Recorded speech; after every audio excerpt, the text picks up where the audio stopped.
আসসালামু আলাইকুম। আজকে আমি আপনাদের দেখাবো আমাদের গ্রাম নোয়াখালী এবং ফেনী সীমান্ত, যেটা আমাদের দুই জেলাকে এক জায়গায় করেছে, এবং আমাদের গ্রামের সবচেয়ে পুরনো শতবর্ষী গাছ বট গাছ, যেটা অনেক রূপকথা শোনা যায়।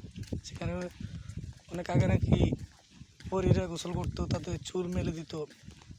আমাদের পুরনো যারা মানুষ ছিল আগে, তাদের মুখে শুনতাম। চলেন আসলে সেটা আপনাদের দেখাবো আমি।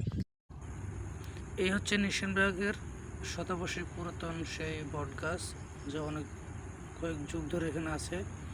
এবং দেখেন এটার গায়ে অনেক ক্ষত, এখানে শেয়াল এবং অনেক পশু পাখি বসবাস করে। এখানে নিচে কবরস্থানও রয়েছে। হচ্ছে ফেনী এবং নোয়াখালীর সীমান্ত। দেখুন নতুন পাকা রাস্তা হয়েছে।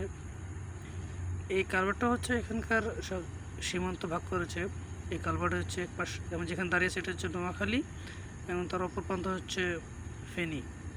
এখন আমি ফেনীতে আছি এবং অপোজিট হচ্ছে নোয়াখালী আমাদের। এবং এটা হচ্ছে আমাদের ফেনীর সৌন্দর্য একটা জায়গা, এখানে অনেক সময় ছেলেরা আড্ডা দেয়। এই জায়গাটা অনেক ভিউটা অনেক সুন্দর।